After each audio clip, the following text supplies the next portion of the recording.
Okay, get ready for our live broadcast here.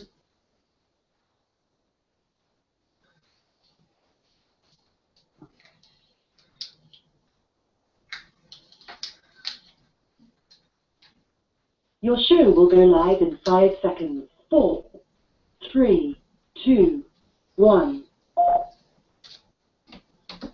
Blog Talk Radio. Clarence? Yes, Matty B. The figures I used to see were kind of shadowy at first. His point is, Therese is my son. Yes, what's up with that?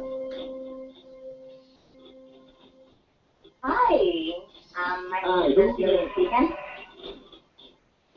Can I ask Clarence, from his experience, do you feel that they were what they were after? Oh, yes, I posted something the other day. I listened to you and the guy from Australia something. Hi, Clarence. This is Phil Peters. It's Bruce Henson from the Canadian School. The cell phone seems to have dropped through a wormhole. I can't find it. I woke up with 3 small figures with grays standing next to my bed. Hi, Clarence. This is Colin from Australia. How are you? Yeah, Mike and Janine, how you doing, Clarence? Hi, Clarence. And what kind of experience have you had? Clarence gets in there now. Just having trouble with my smart TV. It turns out to be a dumbass TV.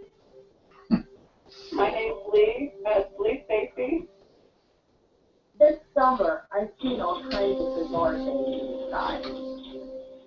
Really? You really want to hear my speech?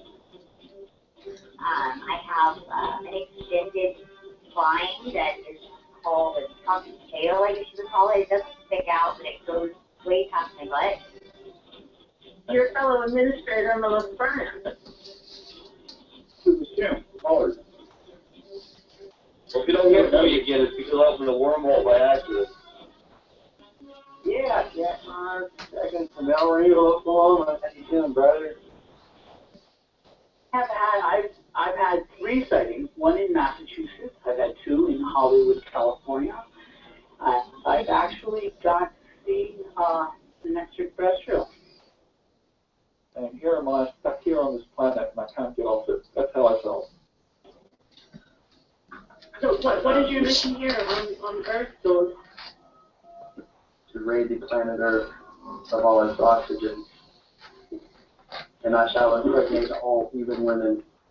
His point is, Therese is my son. Everyone looks at the sky, and we're drawn to the heaven. Hi, Clarence. This is Carol. I've been watching Ancient Aliens since the beginning. I was hooked from the very first show.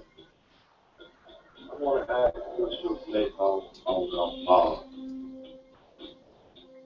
This is Mike. This is Lee's brother. Hey, how you doing? This is Dan. I'm an admin on the Ancient Alien site. Just wanted to call and say hey. It's just a shame that we have people out there who take things funny like this. I'm going to tell you a secret, people. Now, hold on now. Hold on to your seats.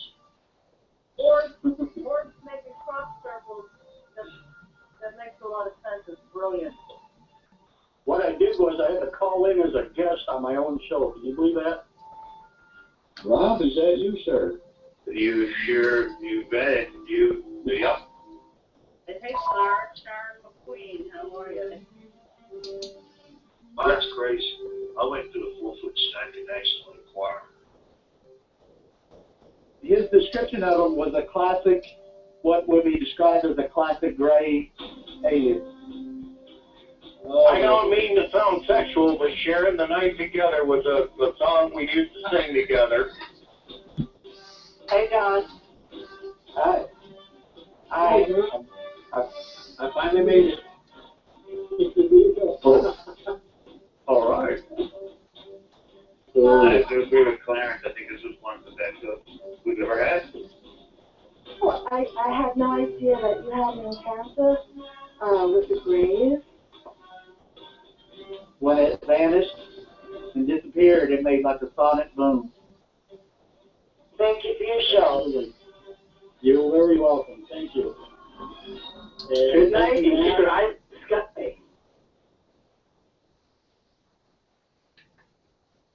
Well, hello and welcome back, everybody, to Blog Talk Radio. I am your host, Clarence Mitchell, and we are live on YouTube again tonight with Closer Encounters. Is There Life After Death? Episode number 77. And of course, you know, this is the show where you, the listener, is also the guest. I have the chat room open. We're live on Facebook. We're live on YouTube. You can comment anywhere or try to get a hold of us there through Instant Messenger, or you can call in. And of course, you know, the number here is 347-989-1008. Please give us a holler. Love to hear from you. Speaking of which, it looks like our good buddy Tim is with us. We'll get him booted up here. Hello, Mr. Collard. How are you, sir? Hello. Greetings and salutations. How y'all doing tonight? Man, I'm still reeling in from last night, man. It just last night's show was just unbelievable. That was one of the epic shows. Yeah. Actually. Yeah. I'm hoping to get better. Absolutely. Absolutely. Little bit of news for everybody. I don't know how I'm going to do this. I'm going to try to keep it going, but I'm almost 24 hours without a cigarette. Oh, congratulations. I say almost. We haven't quite reached it, but we're getting there. Yeah. I finally made up my mind it was time to give it up. So, yeah, I'm hoping. The first few days is the worst, man. Well, we'll see. So far, so good. You know, with everything, I guess it's going to take time, but, you know. Yeah. But we'll see. So I just when I quit smoking, it was you know, sometimes like after at certain meals like a good steak and baked potato, you get a craving for a cigarette. Oh, of course, yeah. You know, that's not the only time. You know, most of the time I'm usually eating a salad or something light. I don't eat too much red meat at all anymore. Wow. Well, I'm definitely a meat eater. I gotta have my meat. But it's like my coffee in the morning, you know. Yeah. You know, that killed me. I had to give up. That's harder to give up than beer, you know. Oh yeah, absolutely. Coffee is that's just a staple for me. It has been all my life. You know, it's not like something that I just got a craving for, a hankering for as I got older. You know, I drank coffee all the way back from when I think I was probably 11, 12 when I first started drinking full cup of coffee. Wow. You know? But from that point on, I've drank coffee, you know, as a normal, everyday drink. You know? And for not to have any coffee now for over a year is amazing for me, and sometimes I get really bad cravings. Oh, I'm sure. Yeah, I'm sure. Coffee's a drug just like anything else, you know, with the caffeine and stuff. So. Oh yeah. Yeah, but it's more than that. It's the flavor. Sure. It's like, you know, a lot of people can't stand the taste of beer. Well, for me, I love certain beer. Now, I don't like stale beer. I don't like hot beer. I don't like stale beer. Now, warm beer is okay if it's fresh. If it's a freshly opened bottle, you know. Right. It's okay. Hot beer, no. Flat beer, but a good, you know, I really enjoy a good Pilsner or even a lager or even an ale. Wow. I like all types of beer. It doesn't matter, except for I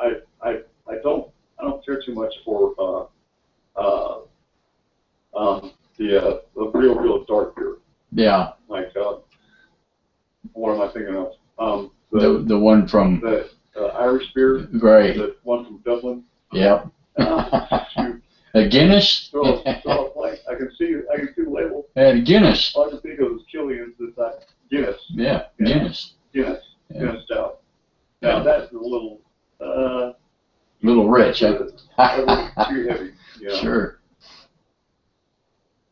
But you know, but it's just the taste of beer. I like it. I like the taste of beer. I also like the taste of coffee. Right. You know, and different blends of coffee. You know, different types of blends. You know. Well, I'm a Folgers. Just Yeah, I'm a Folgers fanatic. I gotta have my Folgers. You know, I mean, I'll drink other stuff if it's not available, but you know, it's always Folgers original. You know, yeah. It's always my favorite. Well, I'm with you on that. I like I prefer Folgers also. Yeah. But no, I do like some of the exotic blends. Occasionally, I'll buy some Starbucks or something like that. You know, the ground coffee. Right. Not the coffee from that restaurant or. Mm-hmm. Yeah, I can't. Or anything like that.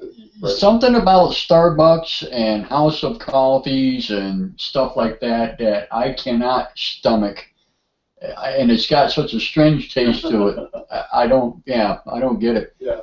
But I can go to McDonald's. It does. I can go to McDonald's and get me one of them caramel mochas. Now I like that too, but I can't spend $4 a cup on coffee anymore. Yeah. McDonald's coffee is really good. I like the flavor of it. Whatever I don't know who their blend, who their dealer is. Yeah. Yeah. I don't know. I think it's Farmers Brothers. I think their coffee comes from Farmers Brothers. They might. It very well might. I don't know. But yeah, that's a lot of your institutional coffees are Farmers Brothers. You know, that's a restaurant coffee. Yeah. Institution. Well, you know, and I know as being ex-truck drivers and stuff, some of the coffees, and you go to different truck stops and stuff, and you can definitely tell a difference between coffees at different truck stops. And, sure. You know, after a while, you finally, you either get your own coffee maker and make your own, or, you know, you hope that there's your regular truck stop. I'm pretty picky to go with just Blind J and Pilot. Mine was Petro. Yeah. Yeah, mine was Petro. Which one? Petro. Petro? Yeah. Petro? Yeah. Yeah. To me, they had the best coffee. Got some good coffee. Yeah. Yeah. They were the best. But it was terrible. I don't know. But anyway. Yeah. But, it's just like the topic for tonight. Is there life after death? Well, just be around here at closing time, and you'll see that. Yes, that is our topic tonight. Around here at quitting time. Yeah, what do you think about life after death, Tim? I mean, you think your soul keeps going, or I mean, are you reincarnated? I think we continue on. Yeah, most definitely. Our body cease to exist. Our shell that we're in, that we occupy at this time, it will fizzle out. It can't last very long. Right. But our souls are thinking are infinity. They go on forever. You know, I really feel that as we pass from this life, that our soul goes to reincarnate. Now, depending on the life that you've lived. Now, this is where I think that the dissemination in all texts, all of your religious texts, speak of living a good, pure life. Right. That there's something that it means for. There's a meaning for it, and that meaning being when you reach the end of this lifetime, this life body, that your soul will reincarnate. As long as you're a good, positive person, and that you've done things well. Mm-hmm. You know, if you've gone through life killing for pleasure, killing for sport, doing things for selfish purposes, Right. lying, stealing, carrying on and not caring about your loved one's feelings. You know, if you commit yourself to something, you stay committed to it. If you don't commit yourself to it, if you commit yourself to something and you don't stay committed to it, there is I believe there is a payment in the afterlife.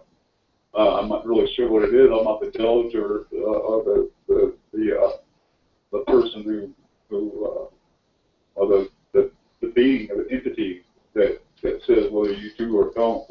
But I do believe that there is ramifications for not paying attention to how we live. Right. And that's what separates that's where you come into everlasting life everlasting. It's not so much in this life form, but our soul is granted, you know, another life. When this soul dies, that we go reincarnate and we come back as another human being to further the quest, you know, fight the good fight, so to speak. And that's something I believe fiercely. I have a strong conviction in this. Having had a couple of near-death experiences, I can say without a doubt that also that panicking and being afraid of facing the afterlife is not a thing to do unless you're afraid of something in this life. Right. Right. Now that's the thing. You know, I think that's where a lot of people do get afraid of death. You know, because they haven't made the changes, or there's something they haven't rectified in themselves yet. You know, and that's why, you know, there's so many different types of religion and different sects of Christian religion stress on becoming baptized and saving yourself as soon as possible, because you don't know when your time is going to be up. That's all conjecture. That's all, you know. Everybody is open to their own opinion and their own things, and Sure. I'm sure there's going to be people who are going to disagree with me, and that's fine. You know, you don't have to listen to my words being gospel, but and maybe it's not 100%, but it's pretty darn close. I'm in the ballpark anyway. I'll say that. Having come to that place where you separate your conscious from your subconscious, and you become open to that to the passing. Yeah, and there's a passage to go through that I went. I've seen the pink swirly pearlescence, you know, and then go into a presence that's just unbelievable. You know. Well, let me ask you something. I mean, you know, I've got a sister that talked to an apparition of my grandfather, who was long gone before I was even born. And you know, you see these ghost hunter stories and stuff like that. Do you think that those type entities, or are they a whole different thing altogether, or any idea? It's the same thing. I think sometimes it's people's souls that have passed from out of this life, that sometimes they're confused or they're lost and they're not ready to go, and they stick around. They stay with the living, and sometimes we ourselves, especially on loved ones for myself, that I feel I have guardian angels around me constantly, and my main ones are my loved ones, family members, my grandmother, grandfather, uncles, and my dad. I believe that they don't really watch over me. They're not they're not a bulletproof shield or anything like that. Right. But I do get messages. I do get sometimes I have inspiration. I'll say it comes from beyond. Wow. And that sometimes I can just breathe in and I can feel the presence of like my dad or my grandmother for that matter, or my uncle. You know, my great grandmother. She was 106 when she passed away. Oh my goodness. 106 or 107. Yeah, she was a little girl in southern Missouri, Poplar Bluff, Missouri, and Jesse James and the James gang came into her house when she was a little girl when they were on the run. Cool. And she told me the story one time. I think she said she was either 6 or 7 years old when they came into her house, and her folks, her mom and dad, put them up for a night, night out in their place. And I always thought that was a cool story, you know, that wow, how fantastic is that? You know, I grew up with that. I grew up knowing, you know, of all these things like this, you know, and I consider myself to be very blessed and very fortunate to have the life that I've had on this go around, because I have seen and felt and learned so much. And you know, it's just like I feel the presence. I feel an omnipresence around me at all times. Wow. I think it's a lot of times. I think it's just sometimes it's just the spirit or the force. You know, Star Wars. You know, speak to Hollywood and the Star Wars. Mm-hmm. They speak of the force being the positive force of the universe that combines that gathers everything together and intertwines things and makes things work. And through that is how things happen. I think that's real. I think that's not speaking of the Jedi mind tricks and stuff like that, you know, but the force itself, that positive force that exists in the universe, you know. Along with that, we also have a negative force, you know, that we have to deal with, you know, and that's real. You know, you can't have one without the other. Yeah, absolutely. Right.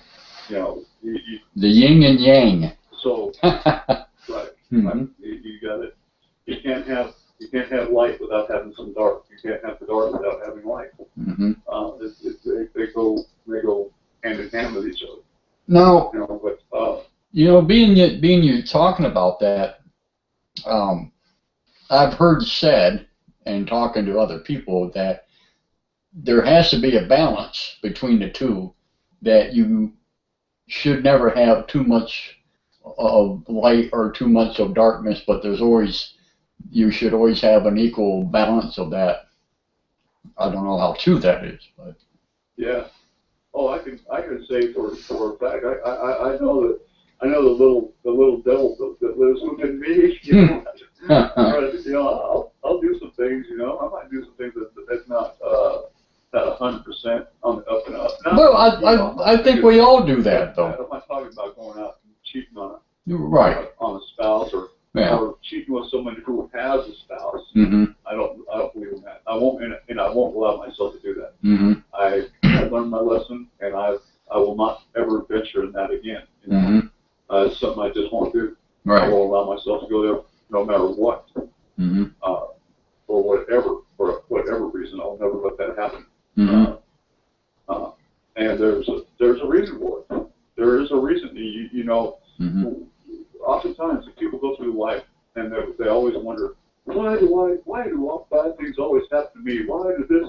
Right. Blah, blah, yeah. Why am I always so? Why does all that stuff always? Well, you know, if people would pay attention to what they do and how they think, mainly how they think and how they perceive themselves to be. You take yourself up in that negative energy. That negative energy will consume you, and it will become part of you.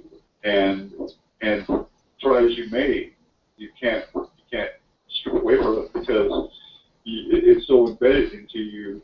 And a lot I'm sure you've seen it. You know what I'm talking about. Absolutely. People who are always in a bad mood or Yeah. have a nice Scary. thing to say about anybody or anything. Yeah. You know. Well, I can sense Those that, people who though, have been- you know. I mean, there's certain times that I can sense that with people. I can feel their vibration or whatever you want to call it, Sure. their projection. And I guess that's because I'm such an empath or whatever, but I can feel that, and I know the negativity is there, you know. It's crazy. But you think this all has to do with the same thing, though? I mean, you think it's all connected, or you know?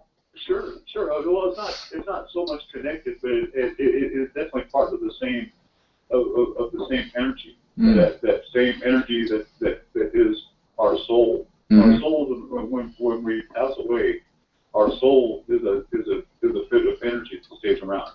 Now, whether it maintains the image of who we were in our previous life, or whether we go into just an energy, just an energy source. Oftentimes, I see lights. I see a flicker or a flash of light. These are our signatures in this dimension, that there's a crossover. Right. Somebody is crossing over right there.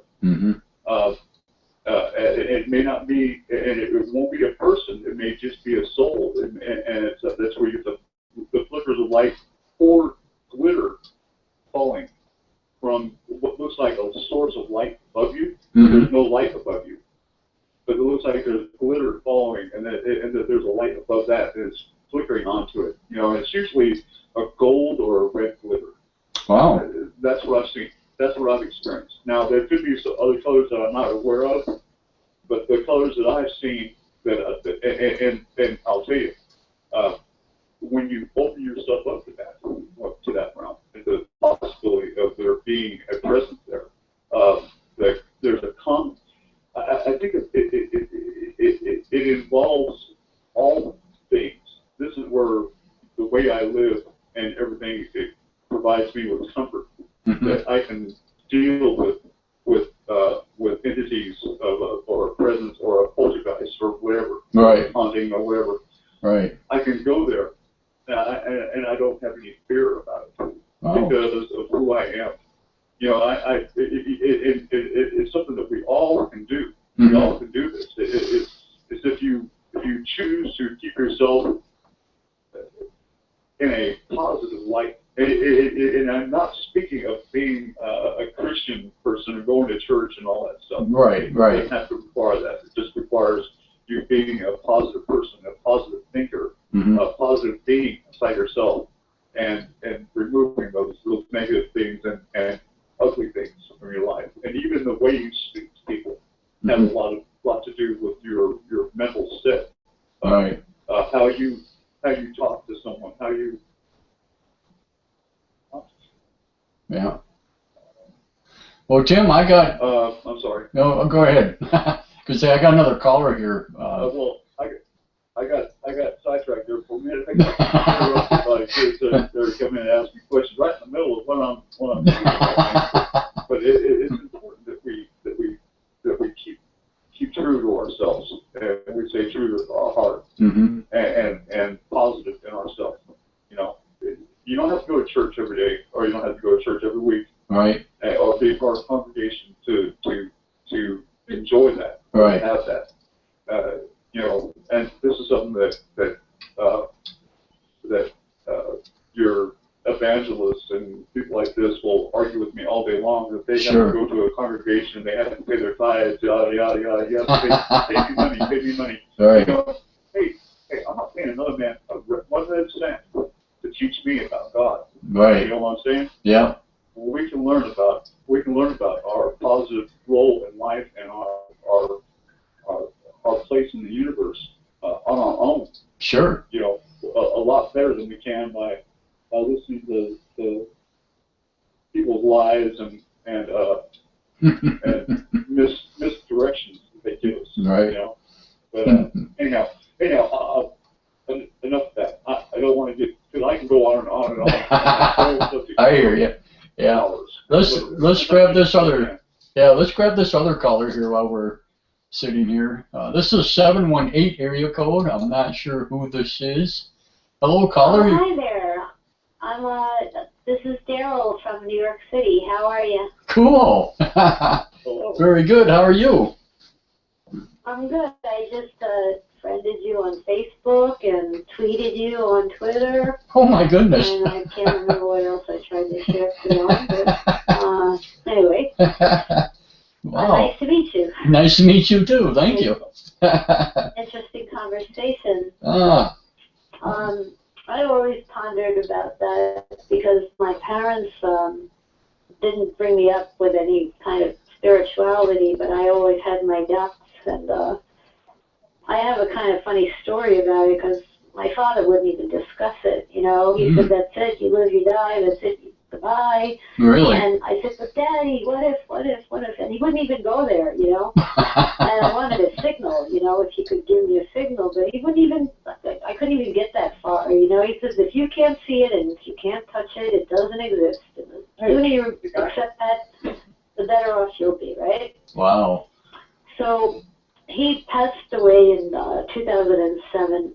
And I was looking for a sign, and I just I didn't know where my daddy was, you know. Mm-hmm. And my husband at the time said, "Well, your father's nowhere." I said, "How could he be nowhere?" You know, he says he's nowhere because he had no faith. Wow. Whatever, you know. Well, let me tell you, I found, I have everything I've ever had, I guess, and I find an envelope one day. And it's written in my father's handwriting. It was an envelope. And it said to Daryl, an oyster from a clam, a pearl from an oyster for Daryl, right? Mm-hmm. And there was no pearl in the envelope. But you know what the date on the envelope was? No. It was the day he died, August 17th. Now that envelope must have been 20 years old. Oh right? my goodness. Wow. But I'd say that was a pretty much physical sign. If you can't see it and if you can't touch it, it doesn't exist. Absolutely. Yeah. Well, he had to put his money where his mouth was, right? Wow. Isn't that a cool story? That is cool. Wow. And, he showed me physically, you know, he had to really do something very obvious to make it clear that he was there, you know? No kidding. And I always ask him for stuff, and he always helps me, you know? If I lose my keys, I just say, "Daddy, I gotta get my keys." Yeah, where's my keys? He'll pop up immediately, you know? Oh, that is awesome. Yeah, I have to remember to ask him, but whenever I'm in peril or like I'm on my bike and it's raining, I'm like, "Oh, Daddy, make sure I don't slip and make sure I get home safe," and you know, he'll do it. Wow. But if I don't ask, sometimes I'll take a slide, you know, right. and fall. So you gotta remember to ask, right? Oh my goodness, that is something. That's really something. Yeah, cool story, huh? Yeah, it is. There's more. There's more. Like there were so many coincidences. Even the evening, I was just going through all of these letters, and every single one of them, like even the ones that didn't seem to have any meaning or depth, had the date of his death, like, you know, on the letter, or something would, you know, they would make a reference to my father. It was like, and these were letters from dead people. Like I had like all my old letters from my friends and family, and they were already way past it. And the funny thing was, I had a letter from an old boyfriend of mine. Now, I had not known that he was dead. I found out about 2 years after the fact. He had died a year before my father. Oh my goodness. Sad, but true. You know, he was my age. But he said something about my father in the letter. I said, I wonder how he would be with my father. He's not dead yet. They didn't really get along that well. Right. But sure enough, he said something about him. And I found out later my father outlived all my loves. You know, isn't that funny? Wow. That's yeah, crazy. My biggest love was my dad, I guess. Yeah. Yeah. Wow. That's awesome. So where do they fit in after? Like, where do you think people go when they die? Well, that's There's my multiple question. Dimensions and Right. fit in with all the angels and fairies Yeah. and gnomes and spirits and. And my thing is, without getting into a religious aspect of it, because I try to stay out of that area. But Right. what happens to all these nasty, mean people? Do they have nasty, mean souls that go on, or do they change after death? I mean, you know, that's one of my questions also, you know. That's a good question. I once was listening to a show where they said, well, some of them get stuck. That's why they're still like haunted houses. Like if they were pricks in their lifetime, they're going to be prick ghosts. Yeah, in their afterlife, huh? They get stuck. They're not in hell. They're held. Kind of like purgatory. There's no such thing as hell. It's just you're held. Right. You're held back from going to where you're supposed to go. Maybe. That's right. Wow, that's a good. Yeah. That's an excellent thing right there. They're held. I believe. Now this is what I feel, and this is what I can feel this as real as anything that I've ever felt before. So that I was just saying how much I believe in this. That certain people. Now I'm not talking about people who don't go to church or anything. I'm talking about evil people that are doers of evil. That they go to a place that's called the room of lost souls. That they do not pass go, do not put $200. That's it. That's as far as they go. They spend eternity in the room of lost souls, and they're in torment and in torture. And that's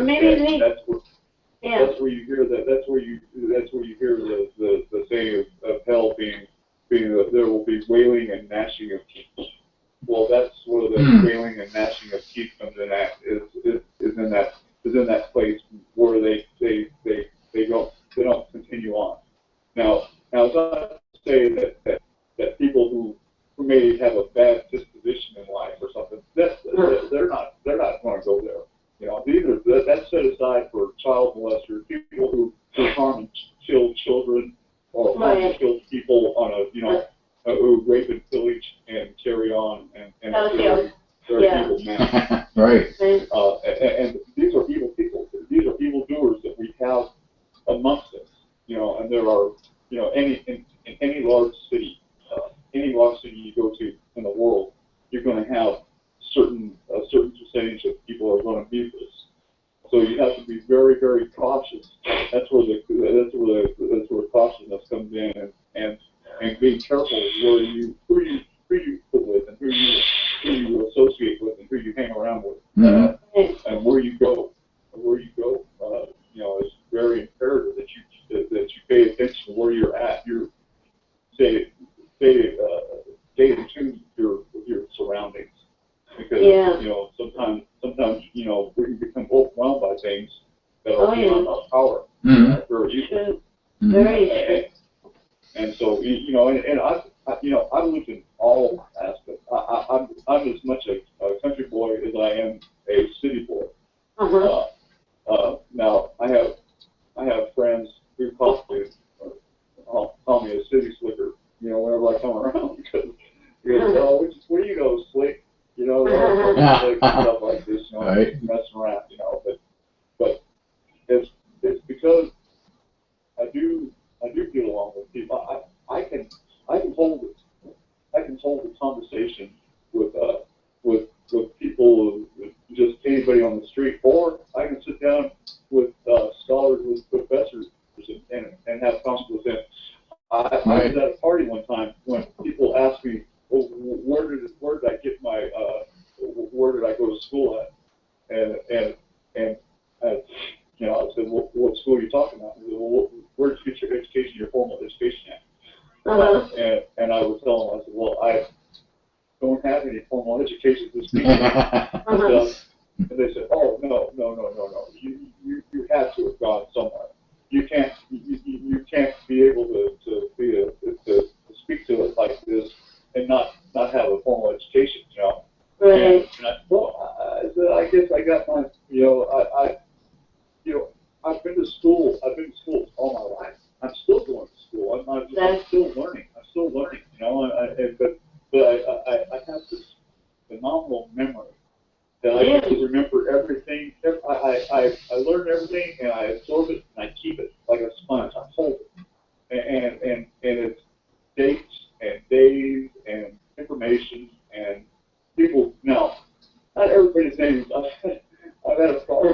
backgrounds with people's names, and I try to catch myself. I try to catch people's names when I first meet them.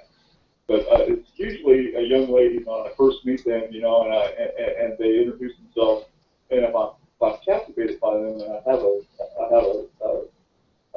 very good conversation with them. Emphatically, I'll forget what their name is. I'll sit there and go, "What is her name?" I'm thinking, what is her name? Oh man, gosh! I'm very bad about that. But as far as learning things and stuff like that, and things of really amazing, the more amazing information that I gather, the more it charges me inside. It stays inside me. It's like it brands itself, you know, it's branded in my brain. And I remember How old are you, may I ask? I was just curious. I'm 58. Oh wow! So you. Well, I'm 57. I'll be 58 in December. I'm about your age. I've lost my memory when I was about 7 years ago. I had a great memory until then. I mean, I remember when I started working in the travel industry, I used to remember like what people owed me, what their deposits were, how much the trip cost, you know, what the balance was. I knew exactly where they were going. I mean, I couldn't believe I could remember those numbers, you know. I had a great memory. And basically, as I got older, it was like I knew that I could tell them their hotel, their island. I couldn't tell them their names. But I certainly remembered where they were going. Oh, that's right, Carnival Cruise, you know, for your 5th anniversary. Right. You know, Hedonism and Grill, you know. I think we're all in the same boat. I'm gonna send you this thing. You reminded me of about being educated yet not having a formal education. It's called Sorority Girls from Hell, and it's the girls' reply to a fellow on their first date why she never went to college. And it's so hysterical. I think you're going to like it. That's I funny. just think it's so hysterical. You tell me if it's not hilarious. I'm going to send it to your Facebook. I'm going to just slip it in your Facebook thing, you know? You just tell me if you get a giggle. Tim Collard. Tim, C-O-L-L-A-R-D. Pardon me? Tim Collard? Oh, wait a second. I had Clarence Mitchell, so wait a second. Yeah, that's mine. Yep. Yeah. Okay, wait. I have Clarence Mitchell, so let me send it to Clarence since I have his name right in front of me. Wait. There you go. Hold on. I just asked to be your friend, so. Sure. That's cool. Comment? Yeah. Here we go. I'm going to command V. There we go. Oops. Too many times. Okay, sorry. You know, this is what I find to be amazing is that how much do we rely now on electronic devices? Well, we have everything, you know. That's it really brings us together. Mm-hmm. It does. And it can. Absolutely. I want you to see my collection of tubes, or what are they called? They're like I don't know what they call them. I have like about 108 photographs of these like light bulbs that are in midair over the city of Manhattan. Really? Yeah, they're really cool. They're beautiful. I don't know what they are. They're definitely some sort of unidentified flying something or some sort of light. Yes. Are you from Manhattan? Are you? Yes. Fantastic, man. And, you know, I've been through New York City. I've been to Huntington Point delivering produce. Yep. Oh, you're saying, yeah, that's enough. Yeah. Hunts Point. That's over on Brooklyn side, you know. I thought that was in the Bronx. Yeah, it's Bronx. Yeah. Sorry, it is Bronx. Yeah. I'm getting confused. Yeah, it's on the Bronx. It's on the Bronx side. Now I forgot your last name. It's Tim what? Collard. C-O-L-L-A-R-D. Okay, Collard. Okay, great. But there is Collard, the artist. There's a lot of Tim Collards. He'd be the one with the bandana on his head. He's got the Yeah, I got a bandana. Yeah. Oh, the bandana? I see ya. Drove trucks for over 30 That's years. him. Clarence Mitch. I gotcha. Okay, I'll send you also the post, and you'll see me I'll add as my friend. And then you could see all my crazy, I got a lot of paranormal videos and stuff I taped. Oh, that's cool. Live in New York, so really crazy stuff. Wow, that's awesome. So, but you could go through those, like, those photographs, just do a quick slideshow, next, because there's so many of them. Just do it real fast. Wow. There's like 100 of them. Just go through them fast. But there's one sticking into the World Trade Center like a hypodermic needle. It looks like it's siphoning energy out of it. It's huge. No kidding. The size of, I don't know, like a big bus or something. Huh. But they're just long, like electric light bulbs. They look like light bulbs, but they're, or sometimes they're like ladders. They're like 3 of them in a row. You'd have to see once you friend me. Let me just send you a message. I'll just send you the sorority girls from Housing. That's funny. Sorority girls, man. You're gonna get a it's captivating the minute you start watching. Anyway, but yeah, I'd be curious to know, because you like to talk about the paranormal as well. That's why I kind of tuned into it. To you. That's funny. Yeah, you're in paranormal. Because I like any subject, and you have. Are you Perrier Darryl? That's me. That's her. Perrier. Right. Cool. Yeah. Perrier. That, you know. You could take a look. I'm sure I don't have my settings that private that you could see my pictures, my albums. You have to look under my albums if you can get there. And as soon as you get to my albums, let me see where they are. They're under probably you go to photos, then you go to albums. Once you go to my photos, then you go to albums. And then you could see it right away. There's on the first page, it's under EarthCam photos. There's one of those like lines over the city of EarthCam. Like Yeah. That's funny. Rods, I call them, I guess. Yeah. I was gonna ask you if you use the EarthCams out of New York City at all, because we had another caller one time that or maybe or was it? Is this your first time calling in here by chance? Yeah, it is. I think so. There's another young lady that called not too long ago who also lives out that way, who uses the EarthCams, who swore she's seen UFO on top of a building one time.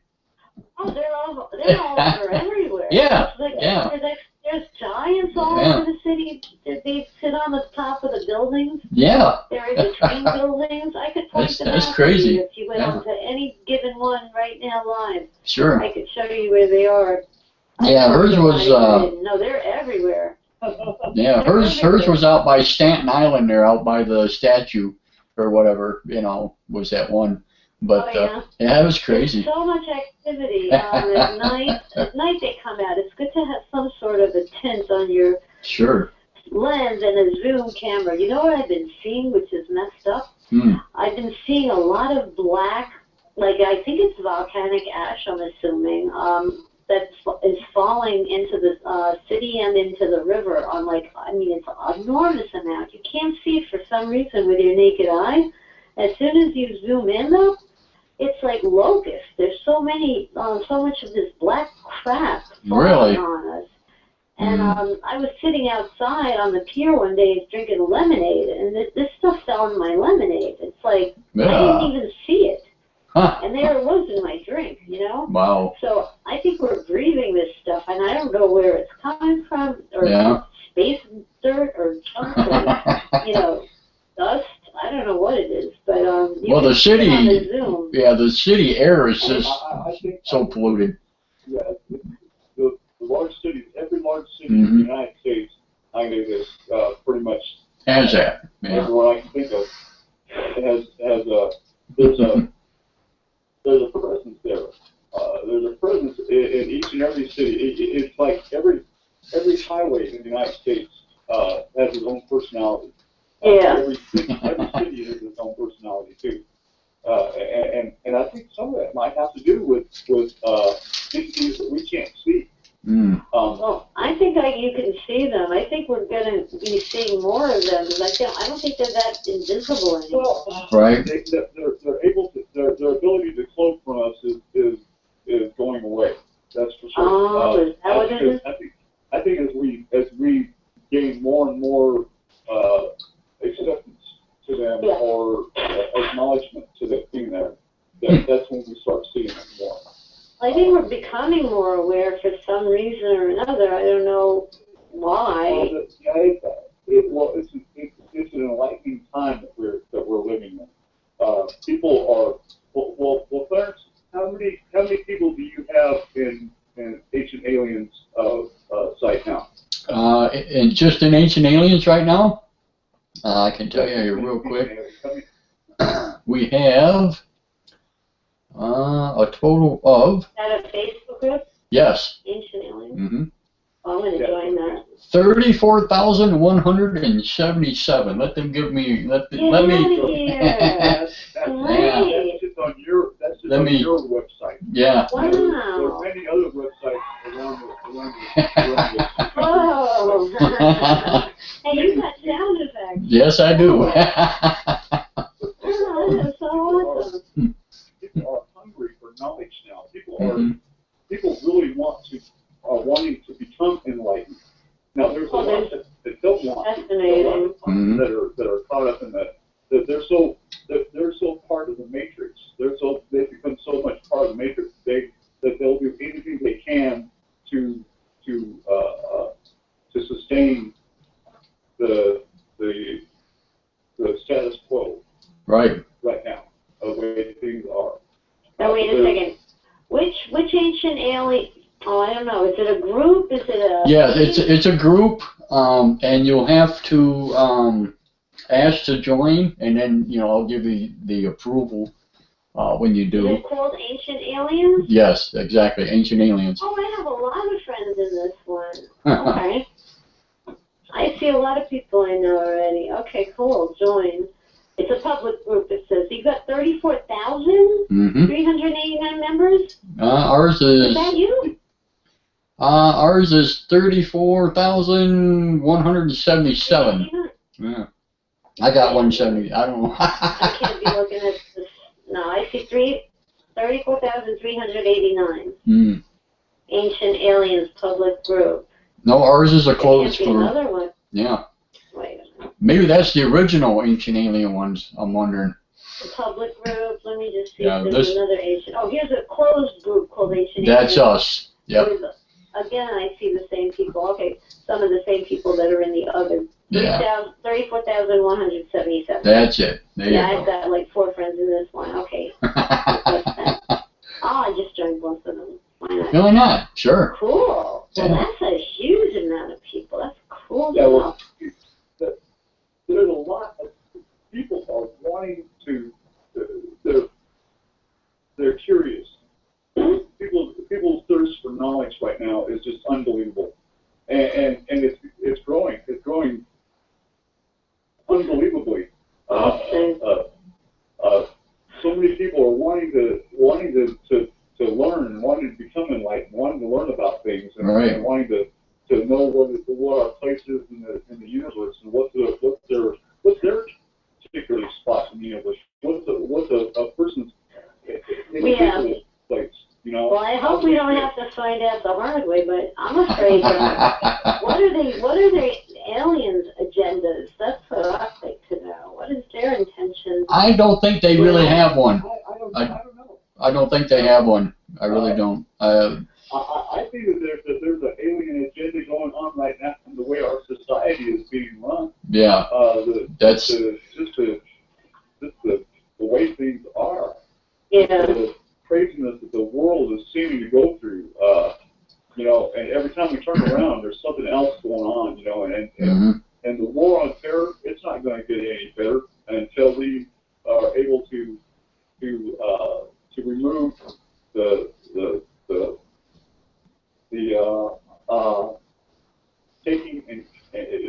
taking of life and the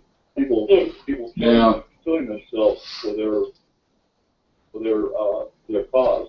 There's a lot of violence going on. Very random and very unanticipated and unexpected, behavior from a lot of people. Like nobody saw coming. And look at the school shootings. Going on these rampages. Yeah, the bombings, the school shootings, of course, a lot of it's drug induced and whatever, Do you think that we really do have free will, or is it maybe some intervention that's causing people to behave that way? I think that there's some outside influence that's creating people's thoughts or their It's that good and evil thing that we were talking about. Creating energy just to exist in that sense. Mm-hmm. That realm, but that negative force there. Yeah. It helps to. I'll tell you what it does. It helps to confuse people and keep them on their toes. And that's one thing that abounds right now is people being confused on religion, for example. Religion in itself is very confusing. Just in the way and I'm not speaking of Christian religion. I'm speaking of all religions. Whether you be Muslim or whether you be Hindu or whatever, whatever your faith is, is being tried at maximum levels. It seems like we're having to deal with things that we shouldn't normally have to deal with. It's things that were really on the up and up. Sure. That's for sure. That disturbs me. I don't know. I just find it very disturbing. I sometimes doubt some of the things that happen to me. Is that I feel like I have some kind of entity that's trying to hurt me in my home. Actually, there's always something like being pushed under my feet and. Really? I've had so many near falls that would have been devastating, like I didn't see that broomstick, cords that somehow wrap around my legs, bookshelves that were standing, perfectly well for 10 years suddenly start to fall, almost, topple over, that I had to hold in place to find a balance before it just would crush me,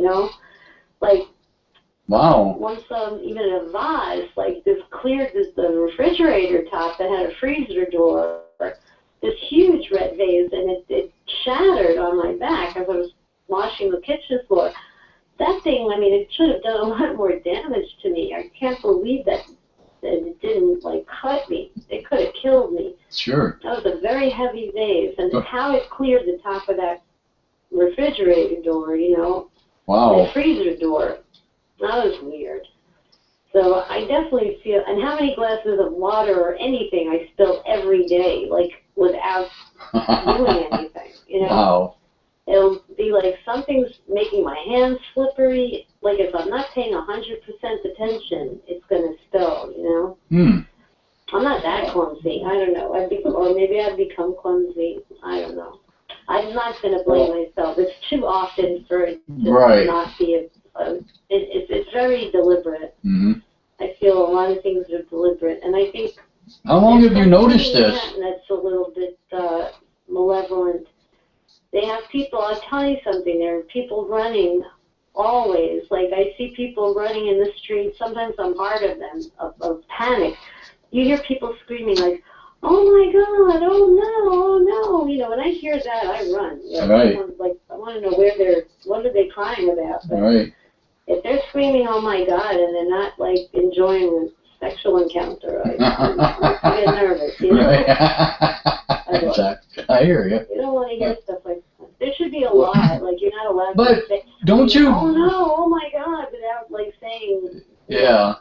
What you're screaming about. But doesn't that come with the territory? Being where doesn't that come with the territory though? Being where you live, because there's got to be panicky people constantly down there. You see, people jogging that are out of shape, that are in a business suit, or they don't look like they were planning to go for a run, and they're running for their lives. Yeah.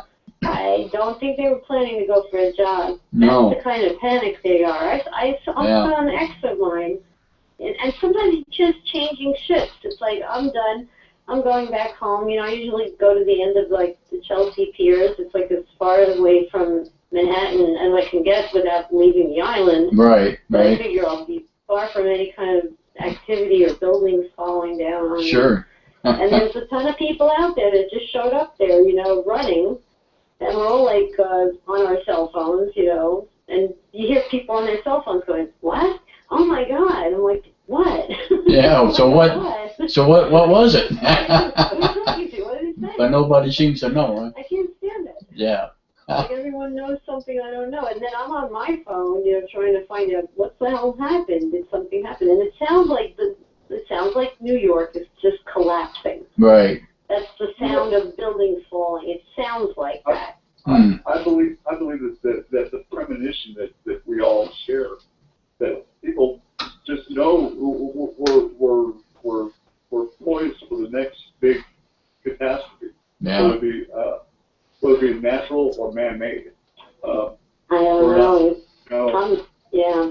I mean, there's like 200 meteors falling to Earth every hour right now as we're talking. We have 2 meteor showers occurring, the Perseid and some other one. Mm-hmm. Well, yesterday. We know about. Yeah, yesterday was the lunar eclipse with the harvest moon, which we all missed. Yeah, right? I didn't. I was like, I ran home to Mama. I'll tell you that much. I left Manhattan. I said, I'm just going to enjoy the peace of Queens, actually. One of the boroughs, so it's just a little more peaceful here. There's nothing exempt out here. There's chemtrails here as well, you know. Mm-hmm. Mm-hmm. And a lot of, I'm just afraid that, you know, I think there's a lot of the very bad fires we've been having, and we've had some serious fires, you know. Okay. I think they've been caused by some sort of meteor strike or asteroid hit, because they're just devastating, you know. Right. They'll like take down a high rise, you know. That's crazy. Wow. Yeah. I mean, you know, so there's a lot of weird crane accidents. Cranes are like, I saw a crane accident coming like 2 months before it happened. So that crane's going to fall. And it only killed one person. I thought it was going to level like 20 city blocks, you know? Wow. It was just so precarious. Like they have them like on the 20th floor. Right. You know? Right. Oh, yeah. Yeah. Well, they have the ones that mount to the side of the building as they're building it, as they're erecting it. The crane actually can grow with the structure. Exactly. Yeah. Going up, you know. Problem is the wind shear. 85, 90 floors, you know. Yeah. They're asking some problems. Yeah. Boy, they could do damage, man. Yeah, the wind shear. I can't even ride my bike right now. I'm telling you, that's like 3 blocks away. It's not close, not far enough, you know. Yeah. But there's so much construction and demolition. You know, you're hearing, like, and I hear these things like at 3 in the morning. Like, that's when they really get scary. When you hear, like, a building falling at 3 a.m. or a big explosion, like, what is going on? That would be kind of weird. There's no mention about these things, you know? Nobody's they mentioned. keep it on the hush-hush, that's for sure. I find it amazing when you, you know, being a truck driver, I you know, and anybody who travels around the country, you go from city to city, you'll hear reports of local news that doesn't leave that area, and you know, and it seems like every city in every area has got their own set of problems, their own set of issues that they're dealing with, you know, whether it be a school shooting or you know, a drive-by shootings or bridges collapsing or no kidding. And you kept local, huh? Yeah. It doesn't. Very seldom do you hear about any news from anywhere else unless it's something that's really big, like a real big mass shooting or something like that, you know. Or, Right. Right, you know. right. Interesting. Yeah, they keep a lot of stuff hush hush. The other day I was filming there was 3 tornadoes in New York. Like, they were coming over Manhattan. It was about a week ago. They were huge. These big white, like, enormous. I mean, if they were on flat ground, the damage they would have done would have been devastating. But it was like they were just magnificent, these huge white, swirling clouds. But their attempt to touch down was like this little pencil-thin, trail that just couldn't make it to the ground, Sure. And it was like, oof, what a relief, man. That would have been sick. I saw them, and I saw old pictures and footage and they looked exactly the same of old tornadoes that people have taken in Manhattan, in the past, and they looked the same thing, like the same, color, beautiful white. I don't know how come they're so white. In the West, they're like really dirty, but somehow they were like cotton, a fluffy cloud, beautiful, like cotton candy. But boy, they were scary looking until they tried to touch down. Then they were like just like infinite, But I didn't hear a word about them. I tried to look it up on the line. Not a word was mentioned until about 4 o'clock the next day. There might have been 4 hits on some public news station. One video, one picture. One news station picked it up, and that was it. And boy, like usually we get tornado warnings when they're not coming. Right. Yeah. We're sitting, at home, scared to leave our house, and then nothing happens. And then when they do happen, we don't hear about it, They're not going to warn us. I feel like we're going to be the last people to know that the shit hit the fan. It's like the powers that be are so caught up in not wanting to tell us anything that they're not telling us anything. No. Yeah. They're not informing us anything. We're not hearing anything. No disclosures of any information about. I don't think it'll be a politician that's going to just do a disclosure. I think it'll be just that they're going to be like, hey, you know what? There's no president. We're here. Yeah, exactly. Yeah. You don't have to worry about Donald Trump and Hillary. They're not your leader. We are. Right. This is how it's going down. You all sit down and take a seat. Yeah. You're not going to be listening to either of these fools, Yeah. We're in charge now. So I'm I just hope to maintain some sort of freedom and independence. What I wonder. Well, if you're open for doing any studying, there's some things on learning of ancient civilization. I love that. We have there's books by Zechariah Sessions, and he speaks of the Anunnaki. Oh no. His big things, the Anunnaki and all that, the Sumerians and all that, and he's under the feeling that all the human beings came from that one location. Mm. I kind of have a feeling that's true too. We all came from the room. Well, but there's many other civilizations around the globe that started civilization also. Yes. At different time periods. Going back and our history, our human history is much older and much more diverse than what we've ever been told or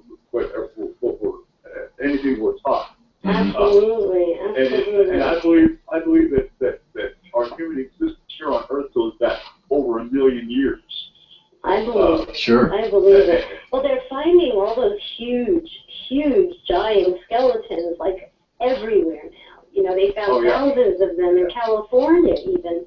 On the beach in San Diego or something, or something. Yeah, I was just reading an article about that. Yeah. And they're making it like illegal to own one of these skeletons. Like you can't even like. Well, do any, like. That's because they want the Smithsonian to cover them up. That's why. So Yeah, the Smithsonian did that, started doing that in the Well, they had in the one 1890s. body. They had a body on display. Now they're no longer displaying. No, you know? absolutely not. No. They don't display it any longer, but they're being found left and right. I mean, it's like almost going to be impossible to hide the fact that these ones were, and maybe are still roaming the earth. If they had such brains, maybe they did make it. Yeah. And we're just not seeing You it, believe in you know? Bigfoot or Sasquatch? They're smart enough to change dimensions or, you know. You believe in Bigfoot? This is where we come into to all these cataclysmic events that are taking place within our solar system. Now, the asteroid belt is between Mars and Jupiter. I believe that asteroid belt is the remnants of what was once a planet. And when that planet was destroyed, it took out Mars too. And Mars's colonization and the colonies that was there and all the people that were living there. It stripped Mars and caused the catastrophic failure of the whole system. Climate change. Right. Was destroyed. The climate was destroyed. The atmosphere was stripped away. Right. Now Mars has a atmosphere around it. It's much less, it's not nowhere near the atmosphere that we have here on Earth. But there is trace of oxygen and it's coming back, and carbon dioxide in the atmosphere. There's a tinge of a blue sky. So it says that there is atmosphere there. If you see any of the photos from the rover up there on Mars, and just in the sky, you can see it. You can see a trace, kind of a bluish, really pastelish bluish sky. Cool. Yeah, it's there. It's there. Maybe it's getting healed. Maybe we're going to have to move there soon. They're talking about it. Yeah. That's just it. Hold on, Sid. I see you. We here on Earth have been us Earthlings. The big companies, the big money here on Earth has been exploiting and destroying things, at an alarming rate. It hasn't been until the last 25 years or so that we started cleaning up our act. But now we've got the Chinese that are testing nuclear weapons. I mean, what the fuck? Can't we just when we're making? I mean, just don't do anything. If you're not going to improve the situation, don't do anything. Right. But they're going to screw it up even worse. I think that's why for some reason, some people believe that's why we have so much alien activity is because of they came because they heard an unplanned sound that they knew was some sort of a space disaster that sounded planned. Could and they be. had to investigate that because they know the sound of regular, space crashes, but the nuclear weapon detonations that we've had on Earth brought a lot of attention to us. And it affects the universe as well. So I just hope they're not going to make all of us pay for it, No, I don't think so. We live in it. We do exist in a multi-dimensional universe. Right. Our world that we live in is multi-dimensional in itself. Not just the universe, but our world that we live in right here. Right. Anybody who's seen any traces of ghosts or images of ghosts or anything, you've seen that crossover of two dimensions right there. Right. Well, I believe I can see other dimensions. I see them all the time, to be honest with you. They can't be, they trash Manhattan, I can tell you that. They have some sort of a battle. And I know this is true because there was some research done by Linda Moulton Howe. Yep, Linda Moulton Howe. Yeah. There with some remote viewers. They were trying to get to the bottom of these large sonic booms that people have been hearing simultaneously in London and in New York. Yeah. And they approached her to, do some, investigation with her. Yeah. And they discovered that, like, their research, they weren't like the government or anything. They were independent remote viewers or something. And they found that the sounds that were being made were not made by humans. Mm. They were the sounds of a battle, and they were from another dimension. Another dimension, yeah. And I've been watching battles for about 7 years, and they're kind of like going on a daily basis. You can see the artillery exchange at night. I have a building. You could see that they have some sort of a cannon, and there's a little like silver disc on top.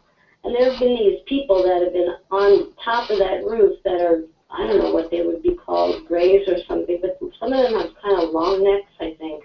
Hmm. And the others are shorter. And they kind of like pixelate in and out of view all the time when they walk up on that roof. So they're not invisible, Right. They're definitely visible. They're not that, they're a little like a well, chameleon. They've been there for 7 years. Huh. Day Wow. and night, 24/7. So, and at night you could see the flashes of light. And by the end of the evening, I've had pictures of Manhattan that look just like shit. It looks like they burned down the city.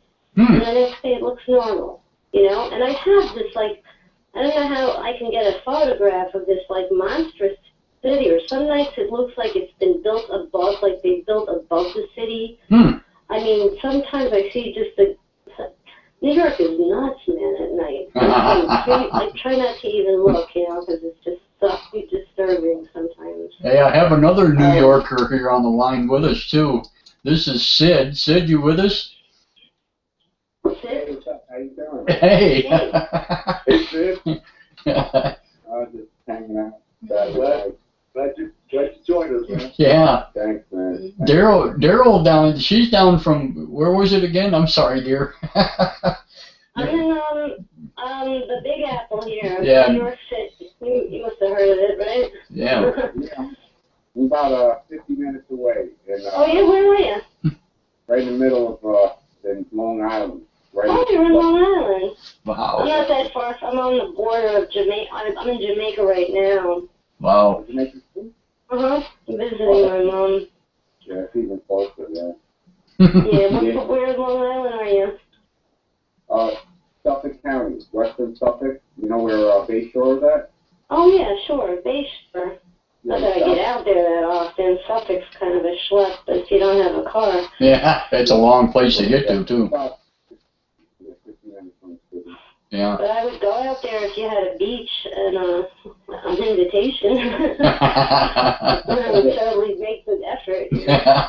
I'm dying to get out to the beach. They're beautiful beaches, in Long Island. Sure. Yeah, they got some pretty nice ones out here. Yeah. I mean, I don't really go to them. They just, because they found like some medical stuff, like the medical waste on the. Oh, yeah, because of that other, because of that experimental place, huh? Well, yeah, we could hang out at the pool. You got a pool? That sounds good. We could go out at the pool. Oh, never mind. That's funny. I heard the conversation. You guys were really interesting stuff, ancient civilizations and. Well, that I think Tim was talking about the asteroid belt earlier. Yes. Oh, yeah. Yes.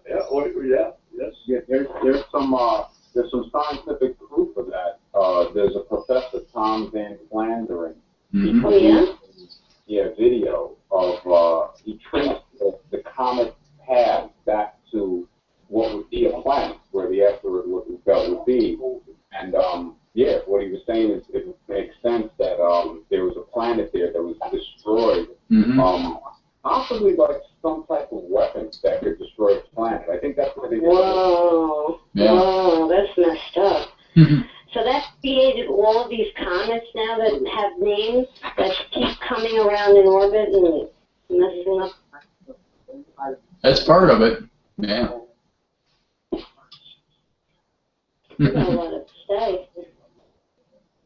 Hello? Yeah, I think something happened to his phone. I can still hear you clear. Okay. I got interrupted there. We got sidetracked. Interrupted, yeah.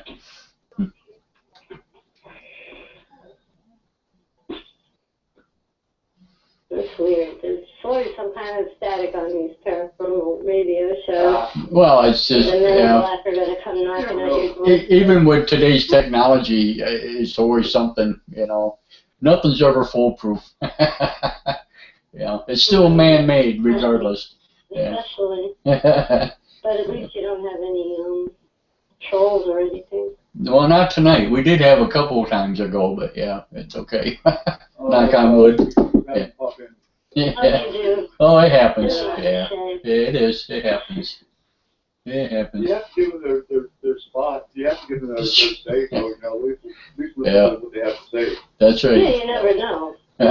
Sometimes they have some interesting, interesting views or some interesting opinions, but most time they're out there. They're so far out in left field that you can't even Yeah. relate to what they're talking about. So you kind of take it with a grain of sand. You gotta take it with a grain of sand and go on. Yeah. Yeah, exactly. Laugh it off, and go on. So I was in Peru, speaking about those ancient aliens. I had to go for business on a trip to Peru, and we really got to see, like, the Nazca lines, those drawings and, like, Yeah. of astronauts, monkeys, whatever. We had to take, like, I don't know what kind of those are. They're just, like, you know, they're like one aisle on each side, and they made sure like we would all see the lines from the 90-degree angle, like, so they had to, like, you know, they showed them like the right side playing, you know, Then like, they did the left right side. over the lines, and then the left side they'd have like, you know, zoom down and you know. Oh, wow. tilt That'd have been it awesome. that way. It was the Yeah. scariest thing I think I've ever done. I'm like, no, you don't have to show us twice. It's okay. It's okay. You know? Oh, it's so scary. But That's for funny. sure, once you're up there, you know, there's no way that they were doing this out of the blue. I mean, this was definitely for your vision. You can only see this stuff from way higher in the air. Right. Right. You know, what? Explain that. You know, Yeah. what are they drawing that for? Right. Not only that, but the razor sharp lines, they go on for you know. That one is 9 miles long or something? Well, some of them are miles long. Yeah. Yeah. Some are thousands of feet, hundreds of feet long. But to get that precision, That's straight, that accurate, yeah. requires something more than just doing it by hand, by Mhm. scratching the surface of the earth. Right? Or No, something for like that, sure. you know. There's something else going on there. Yeah. But I'll tell you something, be careful if you ever go there. They robbed our bus while we were up in those jets. They took my knapsack, dumped all my stuff out on the bus, and then used that to steal everybody else's stuff, you know? Aw, really? Came back, like, totally ripped off. I didn't even have anything to hold my stuff in, you know? It was like my big toiletry bag. And Aw, so, you know, take your valuables with you if you ever go visit the Nazca Lions, because your stuff is not safe. You know wow. what they say it is, you know? Isn't that something? Yeah, we got seriously robbed. Someone got all their diabetes medication stolen. That was pretty serious, because they're thinking like, oh, great. Yeah. Where are we going to find insulin in the middle of nowhere, you know? Because it really is in the middle of nowhere, you know? There's no one living there now. Like, it's not like, you know, Cusco or, I don't know. Right. It's really isolated. That whole area, I don't even know how they even chose that as their canvas. It was just like... Well, you have to understand. See, this is something that I try to stress to people, that the way things looked back when these societies and these cultures were at their height, Right. is completely different than what we see today. Oh, yeah, absolutely, yeah. Even the ruins. Mhm. You know, all we're left with, especially with the Incas, concerning the Incas, because Right. on their Right. structures and they had these knobs stick out of the stone, and it's my assertion. This is just my theory, that those knobs were used to secure attached plates or went over the rock. Oh, really? There was a covering there, or something on the order of, like, let's say, for instance, a large screen viewer. Mm-hmm. Now it's operated by the channeling the earth energies that come through the stone, that come through the rock itself.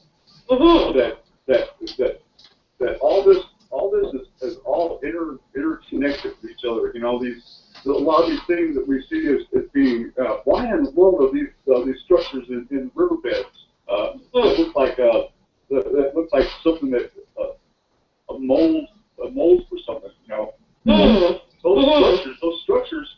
This is where we get the combination of electrical current and water current. The flow of water going through a river is a current. Sure. The flow of electricity going through a line is a current. Yeah. Exactly. Going through electrical lines. Well, I believe that you deal with earth force energy, and this is the energy that's being produced by this is when the pyramids were all up and operating and everything was online. Back hundreds of thousands of years ago, tens of thousands of years ago. This energy was being tapped out from Earth. And it's there. It's a constant renewable source of energy that we can use today. And this is where my juices flow is on reinventing that energy, that technology. It's not far, but it's going to be very simple and very clean. Unfortunately, a lot of people are going to be out of, they're used to making all that money off of that oil that's destroying us, you know. They're not going to give that up too easy, you know. No, that's a fact. The cash cow and curing diseases, I'm sure we could get the cure for everything, but the pharmaceutical companies aren't going to know that. So, all the pharmaceutical companies. I mean, you go to a doctor today, and most doctors want, they're going to end up putting you on up to 25 different medications. Of course. And one medication is mostly medications are just to correct the problems, the side effects from the other medication you're taking. You're taking another medication to correct the side effects from that, and you're taking another. It's just a bunch of crap. I mean, I don't want no medication at all. How about a vaccine, huh? Right. Well, now vaccines, that's another complete story in itself right there. Right. We find out. We look into the fact that vaccines today are, for the most part, a lot of them carry. They have the permissible amount is, say, I think it's somewhere in the neighborhood of 50,000 parts per million of mercury is allowable in our food. Oh shit! I don't know. Yeah, it's not much. FDA is parts per million of mercury allowable in our food. So we're allowed to have mercury? Are you kidding? Well, the vaccinations we're giving to people are in upwards of 15 parts per million. Yeah. I need a little more heavy metals in my blood. 15,000 parts per million. God. That's alarming rate. That's a lot. We don't need mercury. I don't think there should be an allowable. There is no allowable amount. I think it's a poison. Well, it's just like fluoride. We don't metabolize mercury. Yeah. No, we don't. No. It's tough enough. And anybody our age has probably played with mercury and had plenty of mercury fillings in their Oh yeah. mouth. Oh yeah. You know? Yeah. My mother used to play with it when it, like a thermometer broke. Oh yeah. I had a bowl of mercury. Are you kidding me? I had a bowl Did you of really? mercury. Yeah. I think we might have even put it in her mouth. I mean, my dentist, she used to, like, I don't know why I did that. she used to do something in her mouth, and then she would spit it out and, like, mold it in her hand and have some spit. I don't know, it was disgusting. And that was in your teeth, you know? Wow. But, now I replaced everything with titanium. God only knows what that'll do. Yeah. No, titanium's a good metal. Oh, it is? Okay, cool. Yeah, titanium. I'm chipped already. And we're cool. I mean, my glasses are titanium, and man, I'll tell you what, I'll go get lenses to go in these glasses, in these frames, because they'll these never frames break, huh? Titanium. will last forever. They're Well, titanium. if I got a Ford one, I get a titanium bike. They're lighter than anything. Yeah. Oh my gosh, that's cool. Yeah. They're wickedly expensive, though. Now, I had a magnesium bike. I don't know how they made it out of magnesium, but that thing was so sweet. Mhm. I forgot it somewhere. That's how bad my memory was. I forgot I had my bike, and I just left it somewhere. I Oh. went to Rock like 5 days later, and I couldn't find it. And if you can't find your bicycle in your apartment, that means you never brought it home. Wow. You can't put it in your apartment, you know? Oh, that broke my heart. But yeah, I don't know how they made it out of magnesium, but magnesium is the bomb. Yeah. I love magnesium. The only bad thing about magnesium is that it is a burnable. Absolutely. When it catches fire, there ain't no putting it out. Once it catches on fire, you can't put it out. Yep, that's the truth. You can't put it out. You cannot put it out. No. Oh, It wow. burns so hot. Yep. No kidding. Well, I'm talking about like the magnesium you drink, magnesium citrate, or you know. Same thing. Same thing. Really? Milk and magnesium. It's a mineral, though, Yeah. yeah. It's a mineral. Oh, I like it actually. It tastes really good, and it keeps you regular. Anything to keep me regular, I'm for, man. Just keep me regular. Circulation. It's all about circulation. Well, it's like iron. You know, you got to drink iron or take iron, or you got to, you know.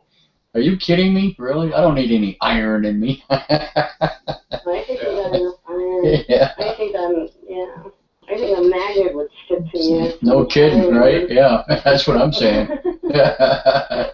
What I need, more iron. Loose change. Oh my goodness. This Oh, has been really fun. Thank you for letting me be on your show. I feel like I'm a host practically. This has been really fun. absolutely. You No guys are problem. awesome. Hey, looks like we have another caller here. It's super chill. I realize. We try to, it's like sometimes we get on, we'll get on a subject, like a subject of life after death. Right. Well, that's a great subject. Yeah. And sometimes we're on the subject of aliens or entities of other dimensions beings. Well, then is there death? I mean, maybe you just go to a different dimension, you know? Right. Well, I think that's on a different plane itself. Now, some physicists, some people say that we live in a multi-dimensional universe and that it's as many as 11 different dimensions. Mm-hmm. To 21, like someone said. Right. 21. Now, I don't know about 20. It could be. It could. I'm not saying it is or it isn't, but the thing is, there's so many different facets to it. And one of the dimensions is the dimension where we go to after this life. That's one dimension, yeah, maybe. That's just one dimension that we go to. Right. There's like simultaneous ones. I know I'm sure we have like a side-by-side civilization or multiple. Like, you know, there's giants and all dimensions affect the other dimensions. That's why when we detonate an atomic bomb in this dimension, it affects all the other dimensions around us. Sure. So when they battle, doesn't it affect us too? I mean, when they start ruining Manhattan, I'm telling you, they trash this place. Sometimes it looks like a bowl of I swear to God, I have a picture of Manhattan. It looks like Cheerios. It literally looks like Cheerios, like wow. It's made out of cereal, breakfast cereal. Being that we both live very close to Manhattan, you can honestly look at it and say, it's not a concrete jungle, it's more like a zoo. Right. It is a zoo. And everyone has the key to their zoo cage. And they're happy that some people got nicer pages than others. And So we're in a major zoo. It's a great zoo, though, isn't it? I mean, it's a great city to live in. I used to live it. I wish I could get there. I'm like kind of stuck. 'Cause, you know why? It's like, what do you do for a living in that? well, I was a travel agent, and before that I was in the theater, and I was a singer. So, you know, I had Now, two jobs that are pretty much obsolete and really hard to get work in. but you have an apartment, you know, you're self-sustainable in the city. Oh, totally. I won the apartment lottery. Now, the problem is with Manhattan, like myself, being born in Brooklyn, New York, a place that many people say, just like myself, I've been to many countries, we always return here. And we say, man, I'd like to leave New York, but something about it brings me back. And a lot of New Yorkers say that. Yeah. Now, Well, I've lived in other places, but I finally got an apartment that I'll never leave because it's totally affordable. that's what I'm saying. It's the zoo window. It's addictive being in the middle of the zoo. And that's what this is the new concentration camp that we built, and we're New Yorkers, and we want to live in it, but it's a concentration camp. Is it really? I can't get, I have no choice. I could never be able to, well, I can't sell what I have and live anywhere. I wouldn't get the money that I could get. This is just fine, because New York, it's extremely expensive. We make more money, but basically we can make it anywhere in the world because we're in such a fast-moving society. So any place we go seems to be a little bit not moving as quickly. And that's the thing. New York, that addictiveness, that overstimulation of our senses by being here in this big matrix called New York. Yeah. In another city, we're not stimulated enough. So we got to come back and get this stimulation, which right. It's you know, food, there's a lot of salt. You can never, you don't want it. You know, and I'm in New York right now. Yeah. Distance ourselves from being, I look at myself, I'm a citizen of more than just New York. I think I'm part of the planet, the universe. Actually. New York is so limiting. It is, Right. in a way, but And you don't limit it more, it's the capital of the world. When I went to Amsterdam, everybody was like, oh my goodness, New York is so great, blah, blah, blah. I love it. Amsterdam is the drug capital of the world. Why the hell would I want to go? Amsterdam's just like New York, though. It looks like New York. It's like Greenwich Village. Yeah. It's like the best of New York, you know? No, Amsterdam makes New York look like nothing because you can go in the shop and buy mushrooms. You go in another shop and buy joints of weed. You can go and do what you want. The cops in Amsterdam is the first place I ever felt. Hey, if you're tripping out, just, you know, hang out on this bench and we'll be a couple blocks away. The main thing that they're worried about is what you should really be worried about. It's just violence and theft. Let people do what they want. I mean, that's the problem with New York. I mean, we live here and we defend this concentration camp because other people make it seem like we come from somewhere that's great, because only because it's more overstimulating where they come from. And honestly, anybody can honestly say that the country is better than the city. And that's the fact. Yep, it is. But, you know, the United States is not New York. That's the problem. Like, you know, you leave New York and then suddenly you've got racism, you've got all these kind of, you know, fanatics. I moved to Texas and I experienced less racism there than I did in New York. Well, Texas could be a little sophisticated. And I'm not saying Texas isn't racist. I'm just Texans have saying manners. that New York is not racist because we're up north. I mean, it's real here. Well, Suffolk County is racist, actually.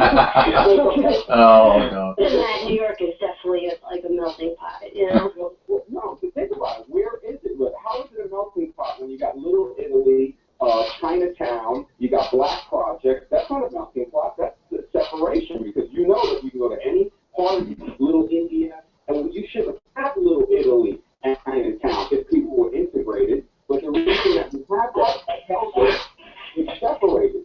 Oh, I love it though. It's like I love Little Italy. I love Chinatown. I just love shopping. So the reason that you have Chinatown is because they don't want the Chinese people living in Little Italy, and that's how those things started. And still, why is the Upper West Side? The Upper West Side Side is not the same as the Lower East Side of Manhattan. Right. No, such sections is stationed under the disguise of not being segregated, which is just, that's the concentration camp. Where people will say, oh, New York is a melting pot. Really? Then read that book where it says white kids don't fly past 96th Street. You know, that's let's go. Right. Well, I think that border, I remember the border line was like, what, 59th Street. When you go, forget it. I was scared to death. I was on 72nd Street, scared to death to go out at night in 1977. Somebody gave me the keys to their apartment for the summer. And I wouldn't go out at night. It was so dangerous, you know? Now it's like $2,000 a month for a little closet, you know? Wow. Forget it. That's crazy. Yeah. But you know, every major city in the United States that I've been to, for the most part, not everyone, but Chicago has got its segregated areas. Los Angeles has got its areas, you know, of segregation. The only thing that's different between LA and New York City is LA is spread out a lot bigger because it encompasses all the outside suburbs that become part of the city, and it's all solid city. You know, when you drive into LA, you drive into LA out by Palm Springs, just about somewhere in Blythe or not Blythe. Yeah, is it Blythe? No, Banning. When you get to Banning, by the time you get to Banning going west on Interstate 10, you're in the city. You're in the city all the way to the ocean. Really? Yeah. It's all city, for 105 miles in one direction, you're in Salt City, and then from north to south, it's probably another 125 miles is Salt City. So it's just a huge area of metropolis. The weather is beautiful. I was there. Yeah, the weather's fine, all that stuff. Mm-hmm. But like you still have got your segregated areas though. You got Chinatown. You have Chinatown in LA. You've got you have the black area, or you know, it's Watts area and South Central LA. That's where that's all your gang rappers come from. You know, that's where Shakur, all them, you know, and Tupac actually comes from New York. Well, yeah, but he settled out in LA. He became a West Coaster, you know. I don't know. Now I'm not into gang rap. I'm not into rap or anything like that. But I just know. I'm just saying that. He was out west. He was a Westerner, you know. Well, once he got successful, they were in LA, Switzerland. I grew up in Denver. Denver's my city. Oh, I love Denver. Denver's so cool. Denver is a beautiful city. You could ride a bike right there. I love that bike trail right by in the center of the city. That is so cool. Oh, I love Denver. We got the bike rail that goes down Cherry Creek.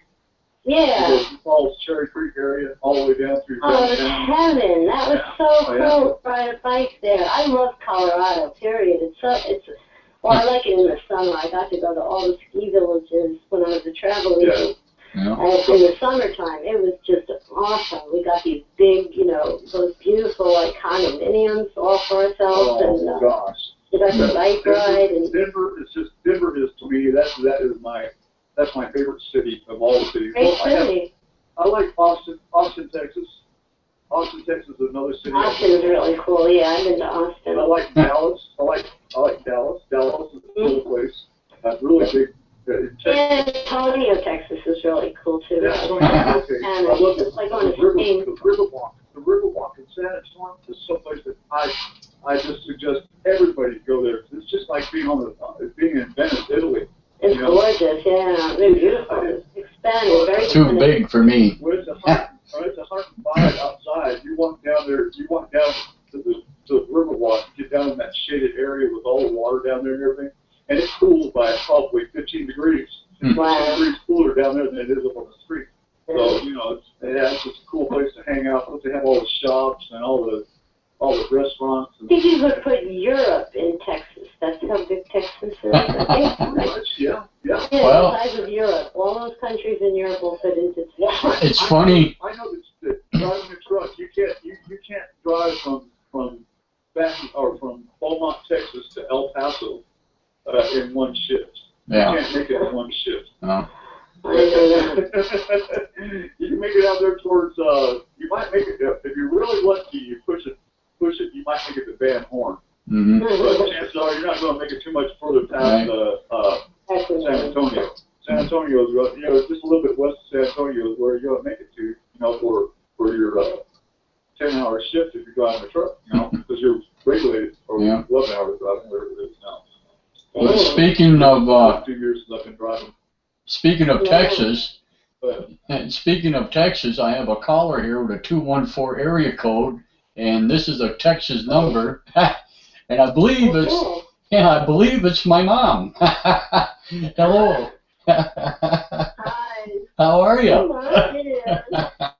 It's my mom. I couldn't get on earlier in the show.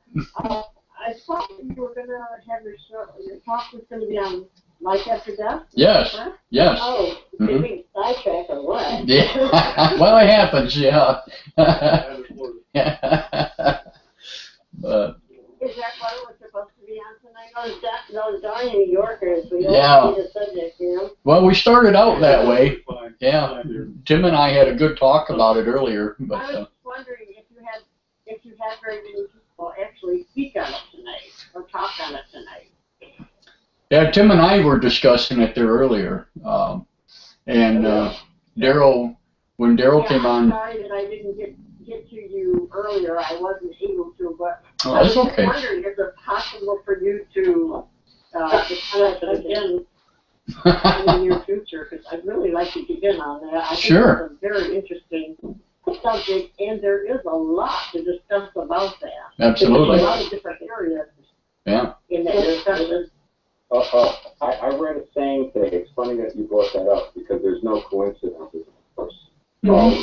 And Alan Watts, he made a point that before all this nothingness that they say there was forever nothing, and then you happened.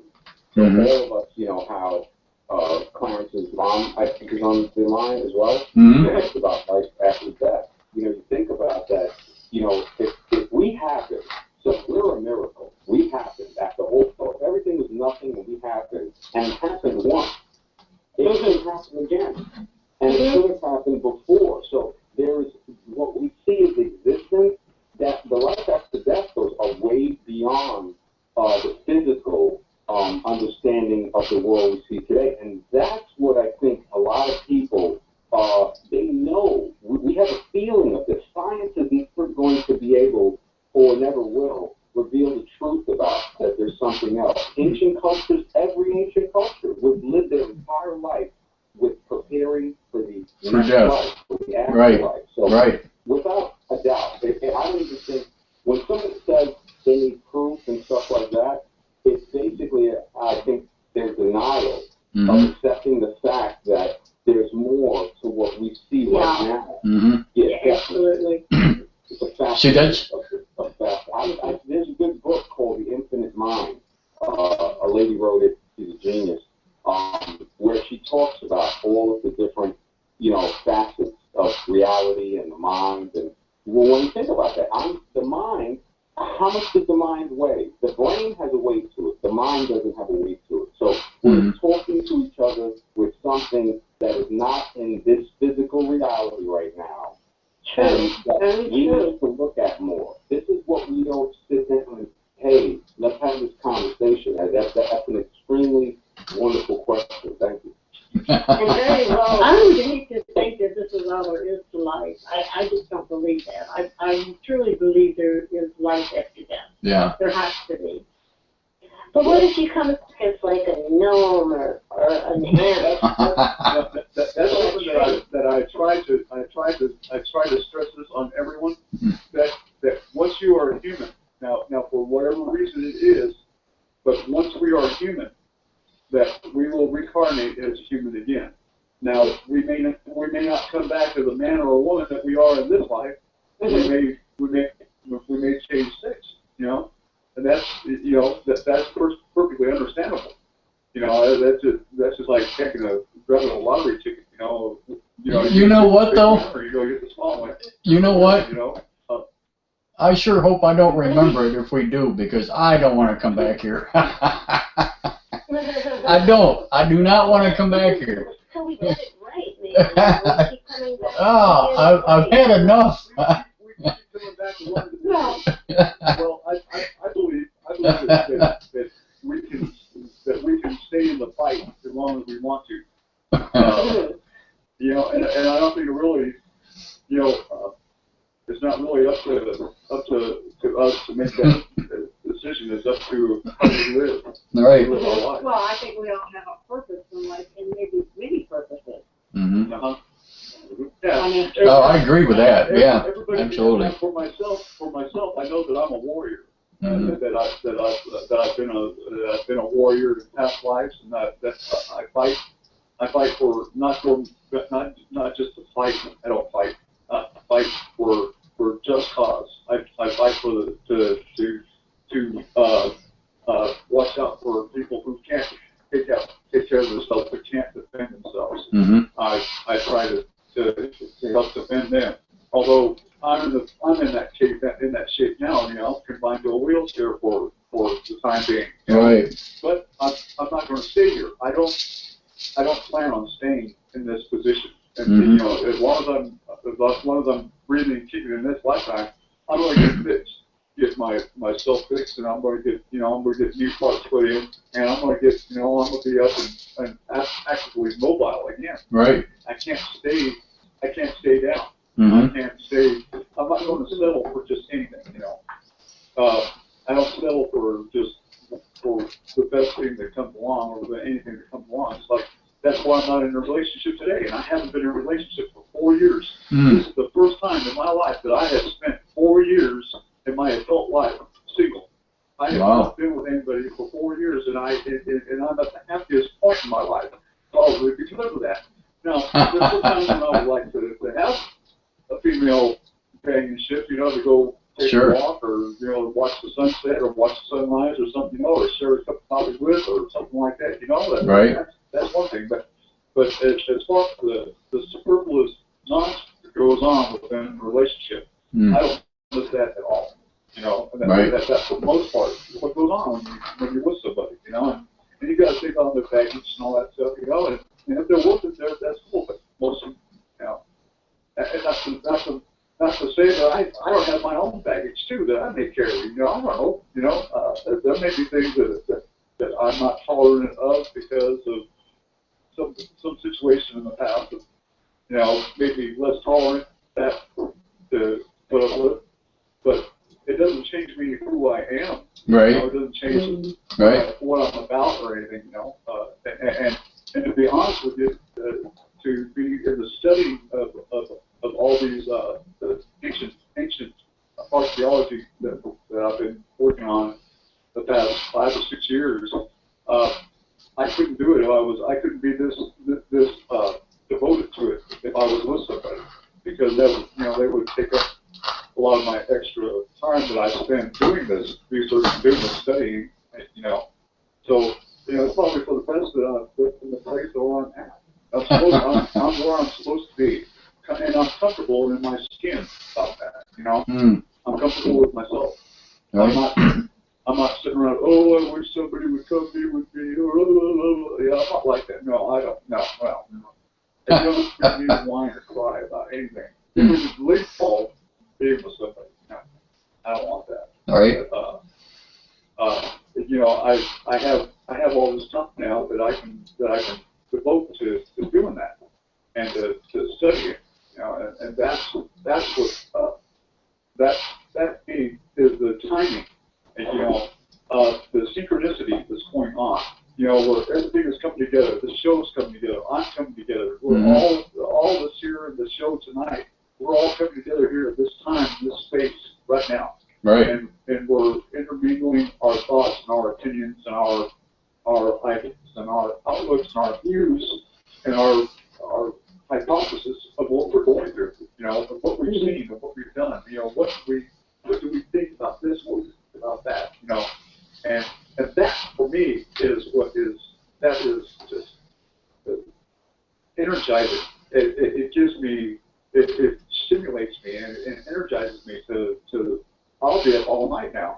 Just from the Right. 2 hours on here, I'll be up all night, and I'll go to sleep. I'll put on Ancient Alien. I have Hulu and Netflix on my, and I'll set my tablet up next to my bed, put my headphones on, and I'll put on Ancient Aliens and just let it play. And while I'm sleeping, I'll go through 7 or 8 hour-long shows. Yeah. And it's going on while I'm sleeping. I may not be consciously aware of it, but it's going in my ears. So, Sure. I'm hearing it now. Uh-huh. And a lot of times I dream about it. I'll have dreams about it, man. Wow. Well, I find it beautiful. I'm like, wow, going, whoa, wow. Was that a dream? Was that real? Yeah. That, to me, being 68 years old, and for the most part, I hear people say, well, it's like, now that I'm older, I don't dream about nothing anymore. I don't do this, I don't do that. I dream all the time. That's sad. That's sad that people close themselves off to opening themselves up to something. Yeah, like they're done.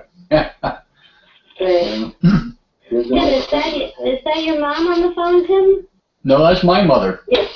Clarence's mom. Clarence's mother. Yeah. I'm trying to figure out who's who. Yeah. Who's Clarence's mother? Yeah, that's my mama. Okay. Yep. Oh, yeah. I'm not sure I know who one's which, actually. Who's gonna listen to Ancient Aliens tonight? That's Clarence? I do all the time. I got it recorded, but Tim is the one that listens to it. I do too. Yeah. I do too. I'm a big fan of Giorgio Soklas. See, my thing is with them guys, I mean, Eric Von Däniken was that was the main person that started this whole thing for me right. in 1970. Yeah. When I first came in contact with the Chariots of the Gods, Mm-hmm. and read the book, and then I went and seen the movie, and from that point on, I've been totally, I have been on a quest to find truths Right. in our world around us, to make sense of everything, and it's so amazing. I can sit for days and talk about subjects like the pyramids and how they interconnect with all the other pyramids around the world, and how that energy source was all tapped into, and all right. this, and how this all worked together, and this is it's a synchronicity that was going on, that we need to come back into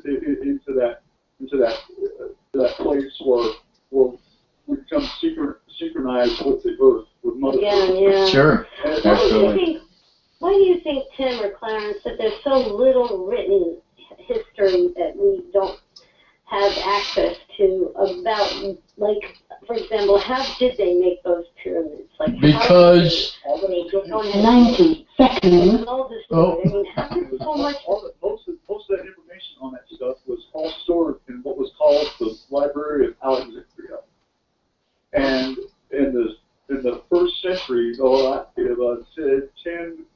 10 or 13 AD, there started a conflict in the city of Alexandria that was central around Cleopatra and Julius Caesar. 60 seconds. Right. Nope, there's our cue.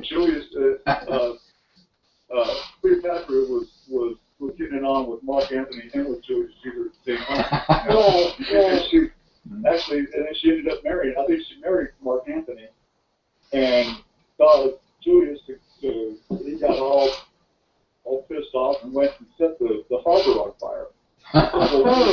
When he set the harbor on fire, that fire got out of control and went into the learning area, which encompassed the Library of Alexandria. Pretty Lo much. and behold, part of that fire destroyed a lot of the books in the Library of Alexandria. Mm-hmm. What wasn't destroyed by that was destroyed by the pillaging of the Turks, which overran the city of Alexandria. They went in and destroyed anything against their belief. 10 seconds. And as we know, that was a Muslim belief. The Muslims, Alexandria, they destroyed anything that went against their beliefs. The same thing they're doing today. The same thing that ISIS is doing in Iran and Iraq, well, in Iraq and in Syria for sure. They're destroying all the temple complexes and anything that has to do with past history of the. So they destroy history to. Trying to destroy it. Well, that's oftentimes what was done, and what was done by the Turks and the fire of Alexandria was destroyed by the Spanish Inquisition. Yeah. And who went against the word of God? If you went against what was preached inside the Bible, as what they were thumping on, saying that you go by us or you die. Anything that went against that was destroyed. Basically, religion. Yeah. Well, Basically, yeah. Religion has a great deal to play with destroying a lot of the artifacts that exist. Hey guys. You know, a lot of things that we would, there's a lot of things that we could go to that we rely on to gain the knowledge of the past was destroyed through religion, through the name of religion. It seems that we just seem to make the same mistake anyway. Yeah. You know, we seem to repeat itself whether it's written down or not, but you think we would have had a little bit more of a chance if we had some guidelines and knew, you know, not to do this again. Yeah. You know? Well, the bad thing about it, though, dear, is that we live in a very hostile universe. And our solar system is a very hostile place. Yeah. And our world has been destroyed more than, the Hopi Indians say that we're on the sixth, I believe we're on the sixth reincarnation of the human race here on Earth. Really? Yeah, that it's been destroyed. That the face of the Earth has been destroyed 6 times through different things. Tim, we're going to have to cut it short, guys. We're all done here, just about. Yeah, unfortunately, we're running out of time. Yeah, I could talk to you guys all night. I love talking about ancient history and all that stuff. Yeah. Clarence and Tim and Clarence's mom and the female from New York and whoever else is on the line. Thank you for having me on. You know, I just. Oh, you're more than welcome. Anytime. Anytime. Oh, yeah, I'd love to hear back from you too. You're very, very bright. Yes. Okay. I mean, if you're on Facebook, I'm on there. My name is Sid Prince. I produce Descendants of Atlantis, also on Facebook. Oh, really? Wait, Sid, what's your last name, Prince? Prince, P-R-I-N-C. Well, let me go and friend you. Hold on. S-I-D-P-R-I-N-C-E? Yep. And Descendants of Atlantis. Hopefully, Clarence and also what I was saying is, if you guys, anything you guys got that you want to produce, you know, we'll collaborate, and I'll produce it to you. Sure. Wow. Is Like Water, my friend, is that you, Sid Prince? Yeah, that's me. I gotta go on. That's 4 mutual friends. Let's see who we. Okay. But then You got a lot of stuff to talk and Clarence, and we definitely gotta, you know, have something. Absolutely. Yeah. Absolutely. I send you a friend request. All right, I'll check it. I'm gonna hop on in a little while. I gotta do editing and stuff. So yeah, thanks. You know, and I'll talk to you guys soon. Okay. Okay, cool. I'm Daryl Perrier, so you'll see my friend request. And God, it's been great talking to you guys tonight. Yes, you too. Absolutely. And you can get in touch with me anytime you want to chat. And who's in the wheelchair? Which one's in the wheelchair? That's Tim. Yeah. Tim? Okay, I'd like to talk to you about that. Mm-hmm. Maybe privately. All right. There you Well, go. it's been great talking to you guys. Yes, you too. Thank you for having me. I'll be talking to you, and thanks for letting me listen in, guys. Oh, you're more than welcome, Mom. Thanks for having me, son. Yeah, he's quite a boy. He should be very proud. Oh, boy. All right. Good night. Good night, everybody. Good night. Good night. God bless you. Good night. Okay, folks, with that being said, unfortunately, we run out of time, and I just want to say, please keep your eyes to the sky.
Thank you for using Blog Talk Radio.